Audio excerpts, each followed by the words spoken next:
记住，人是4条腿的狗，狗是2条腿的人。宿舍里没有黑色的鸟，千万不要追逐黑色的鸟。不要出声，有东西进入了宿舍。晚上10点50分，所有同学收到条匿名短信：不要给查寝的人开门，千万不要发出任何声音。11点，查寝正式开始。这人神经病吧？发的什么东西？舍友开始大骂起来，但话音还没落，又有几条消息陆续发在班级群里。1. 查寝的人会用各种方式让你开门，但注意一定不要开门。2. 门很坚固，经验证明至少在没有打开之前是这样的。3. 不要打开窗户，不要靠近窗户，立刻拉上窗帘，不要开灯。无论发生什么事情，不要开灯，不要开窗，不要拉开窗帘。4. 宿舍里没有黑色的鸟，千万不要追逐黑色的鸟。5. 此刻在水房和厕所的同学，不要尝试回到寝室，请立刻找到就近的隔间，进去不要再发出任何的声音，不要和查寝的同学有任何的交流。6. 在厕所隔间不要向上看，千万不要向上看，不要向上看。7. 如果不慎与查寝人员产生交流或接触，请第一时间通知宿管。宿管如果没有回应，请立刻打碎宿管室的玻璃。无论发生什么，一定要找宿管，他会帮助你的。8. 查寝期间如果有同学违规，不要去寻找，保证人身安全。9. 不要和任何宿管之外的人离开宿舍。注意，查寝结束的时间是凌晨2点。祝你们好运。这神经病谁啊？怎么是个匿名啊？这莫名其妙的，什么意思啊？大晚上的怎么可能来查寝？班级群里瞬间炸开了锅。但让人感到意外的是，就在大家收到那些匿名消息不久后，学校群里就发出了一条消息，并艾特了全体的学生。经过学校领导一致研究决定，熄灯之后将突袭查寝，请同学们收拾好自己的内务，不合格的同学将取消评优。现公布查寝要求： 1. 请拉开窗帘，打扫窗台，不要在窗台上遗留任何灰尘。 2.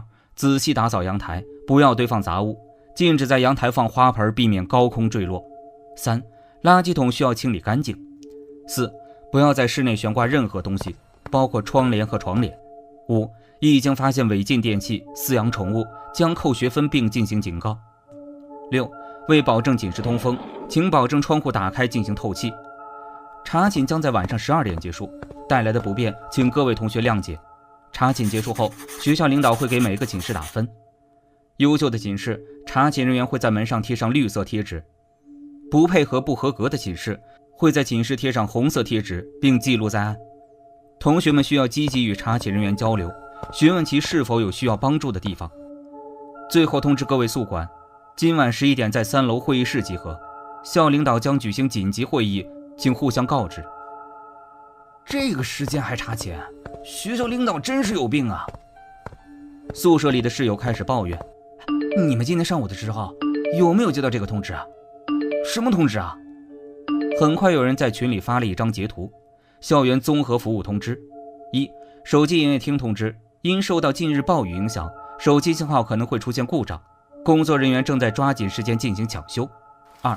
门岗通知，受暴雨影响，学校门口道路严重积水，伴随修路未填埋的坑众多，请大家不要外出。 3. 校医务室通知，夏天到了，请注意降温防暑，最近出现了很多因中暑昏迷的病例，请大家一定要注意。 4. 食堂通知，最近食堂新增卤煮，夏日用餐时间变动，早餐时间改为早上6点到9点半。看到这些信息后，我感觉到我的头皮一阵发麻，一种不祥的预感瞬间袭击了我。我看了看时间，距离11点还有5分钟。我发现有个室友刚刚出去洗澡，现在还没回来，但没人在意这件事儿。很快11点到了，熄灯了。紧接着宿舍楼的大门咣当一声开了，因为大门年久失修的原因，整栋宿舍楼几乎都能听到这个声音。很奇怪，今天晚上怎么这么安静？整个校园内现在没有一点声音，走廊里的声控灯也不亮了。脚步声这个时候从走廊里传了出来，似乎查寝人员里有女的，因为能听到清晰的高跟鞋的声音。咚咚咚，走廊的第一间宿舍很快就响起了激烈的敲门声，声音很大，似乎随时都要把门敲烂了一样。很快我听到了开门声，那间宿舍里传来了明显的叫骂声，但很快叫骂声就停止了。突然整个宿舍楼又变得安静了起来。大概过了2分钟左右，查寝人员已经在敲隔壁的门了。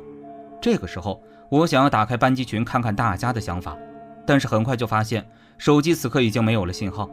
此刻我能明显感觉到室友的呼吸声，大家可能已经意识到了今晚的查寝可能并不是那么的简单。正当大家都在胡思乱想的时候，我的一个室友突然抓住了我的手腕，所有人猛地向窗户看去，哒哒哒哒哒哒，竟然有东西在敲我们的窗户。要知道我们宿舍可是在3楼啊。那种声音听起来好像是鸟类在啄窗户的声音。开门呐！救命！开门啊！他们来了！救救我！是那个出去洗澡的室友。宿舍门外突然传来了他急切的求救声，但室友们都很犹豫，因为大家现在已经意识到了要遵守规则才能度过这一个诡异的夜晚。最终没有人开门，门外的求救声也慢慢的消失了。这个时候消失的手机信号突然之间又回来了，班级群里已经是99加的消息。我还在厕所洗澡，怎么突然就停电了？怎么有人进来啊？还有个女的，被看光了怎么办？咦，是不是没信号了？这段消息的下面是一段奇怪的录音。什么东西啊？什么东西？救命！我要找宿管！我要找宿管！语音再往后就是一些奇怪的乱码了。乱码的中间有一张图片，图片很暗，只能看到在黑暗之中好像有一双红色的眼睛。正在这个时候，我们的宿舍群里就收到了一条消息，校领导说要请我们吃饭，我今天晚上就不回来睡觉了。整个夜晚大家没有睡觉，都在极度不安中度过。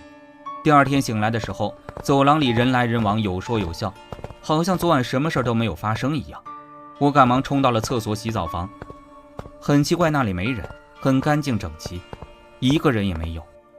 当我们回到宿舍的时候，竟然发现那个洗澡室友此刻竟然正坐在自己的桌子前吃东西。我给你们带了早餐了，是食堂最近新出的卤煮。他一边吃着，一边露出了一个很奇怪的笑容。